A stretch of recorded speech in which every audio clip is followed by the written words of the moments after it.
con Soledad Agüero para revisar noticias internacionales. ¿Cómo estás? ¿Cómo estás, Claudia? Partimos en Argentina revisando lo que está ocurriendo a esta hora porque hasta las 15 horas va a continuar el velatorio al expresidente Carlos Menem, a quien están velando desde anoche. Se ha ido postergando. En el Salón Azul del Senado. Al principio habían dicho que hasta la 1 iba a estar el velatorio, pero ya anunciaron que al menos hasta las 15 para público general y hasta las 15:30 para la familia. Desde anoche, como les comentaba, se había permitido el ingreso a público general para que pudiera despedirse del expresidente.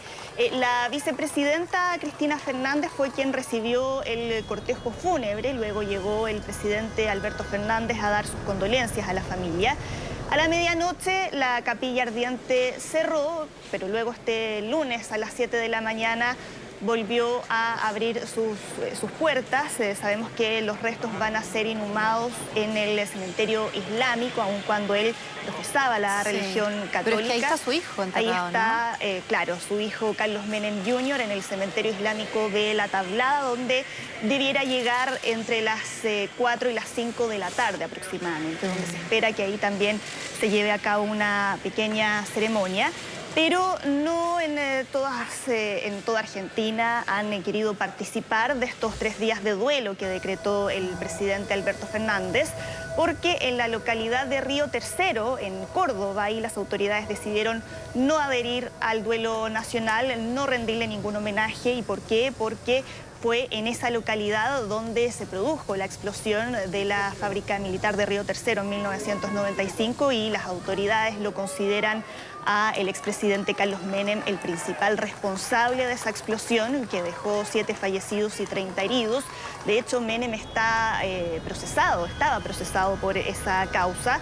Y sumado a eso también la DAIA, que es la Delegación de Asociaciones Israelitas Argentinas, también recordaron en su cuenta de Twitter que durante la presidencia de Menem se produjeron los 2 atentados terroristas más graves en la historia del país, ¿no? El atentado a la AMIA. El atentado a la AMIA y todavía no se resuelve, de hecho. Claro, y el atentado contra la Embajada de Israel en 1992 y el atentado contra la AMIA en 1994. Entonces, ahí en esa publicación ellos dicen Menem falleció amparado hasta el último día por sus fueros de senador. Claro.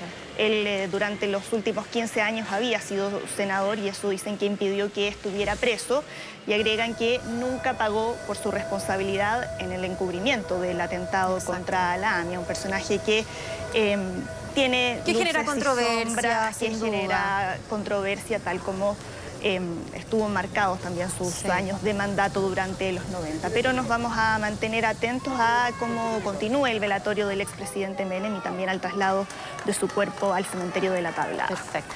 Vamos ahora hasta Perú porque hay un escándalo que está siendo muy comentado en ese país y que surgió a partir de una denuncia que partió asegurando que varios funcionarios del gobierno de Martín Vizcarra habían abusado de un ensayo clínico con la vacuna de la compañía china Sinopharm para poder vacunarse mucho antes que la mayoría de la población. Y entre esos funcionarios precisamente está el expresidente Martín Vizcarra. Él mismo la semana pasada había reconocido haber recibido 2 dosis de esta vacuna cuando se estaban realizando el año pasado los ensayos, y la justificación que él da frente a esto es que tanto él como su esposa habían participado de esas pruebas como voluntarios.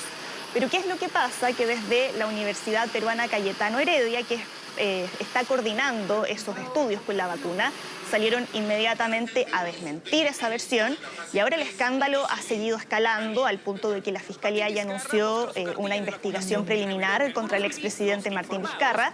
Y además, a partir de toda esta polémica, ya van 2 ministras que han presentado su renuncia, y no se descarta que más funcionarios puedan hacer lo mismo. Está el caso de la ministra de Salud, Pilar Macetti, y también Elizabeth Astete, de Relaciones Exteriores. Entonces, el presidente Francisco Sagasti reaccionó ante todo esto, dijo estar indignado y furioso y pidió a todos los funcionarios que hayan recibido la vacuna de Sinopharm que dejen sus cargos, pero ahora lo que falta por dilucidar es poder saber qué otros funcionarios estuvieron involucrados en esto. Sobre y para todo eso que ya se anunció una investigación interna. Claro, sobre todo que la situación en Perú respecto al COVID-19 es sumamente compleja. Hemos visto que hay varios hospitales que ni siquiera tienen oxígeno, donde la gente termina comprándolo ellos mismos en la calle. Bueno, Chile va a ser una donación en ese sentido.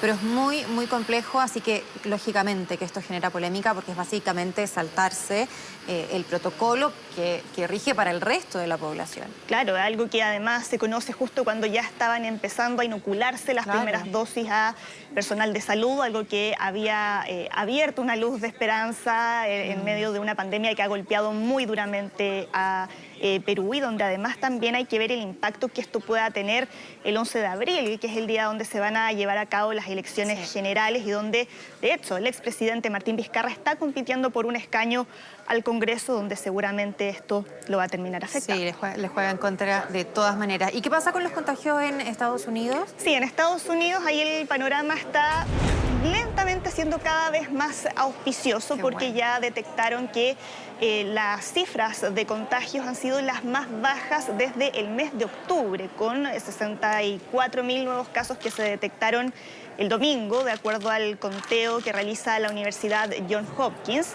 Y el promedio de los últimos 7 días también ha caído, porque desde el viernes que ya está por debajo de los 100.000, y si lo comparamos con meses anteriores, vemos que en enero había alcanzado cerca de 250.000 y en casi todo diciembre había estado por sobre los 200.000. Entonces es una baja considerable, pero eso no ha sido igual para la cantidad de muertos por día, que eso ha aumentado, pero de manera muy leve. Y es por eso que el llamado que han hecho desde la CDC, desde los Centros de Control y Prevención de Enfermedades, es obviamente a no bajar la guardia, sobre todo considerando que estas nuevas variantes que son más contagiosas del SARS-CoV-2 están presentes en Estados Unidos, continúan extendiéndose a lo largo del país y ahí la advertencia que hacen es que hasta que la transmisión comunitaria no disminuya, todavía no es el momento de relajar ninguna medida. Ahora están además pensando cómo va a ser la vuelta a clases, donde ahí dicen que por el momento se está planificando en una modalidad híbrida, una modalidad presencial y también virtual. Y de hecho lo están implementando ya. Hay niños que van claro, 1 o 2 veces a la semana, sobre todo los más chicos. Claro, tanto en las universidades como en las escuelas.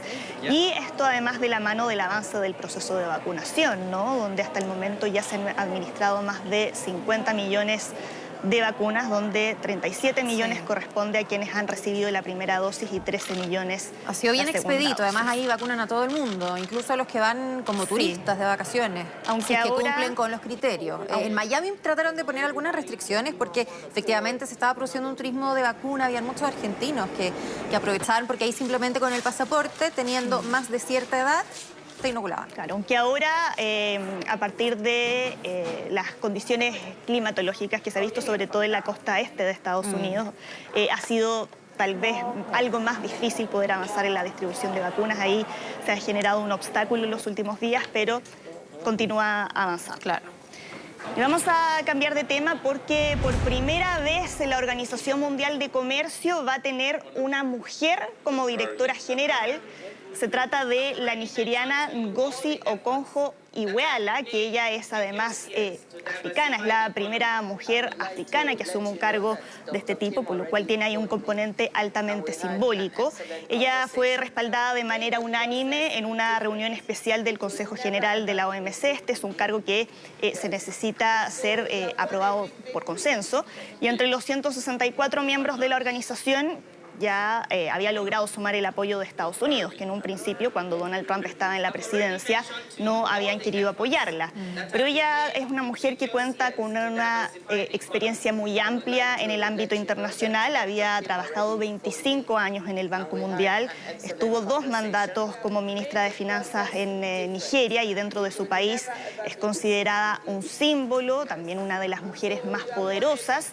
El 1 de marzo va a ser el día en que comience su mandato, que se va a extender hasta el 31 de agosto de 2025.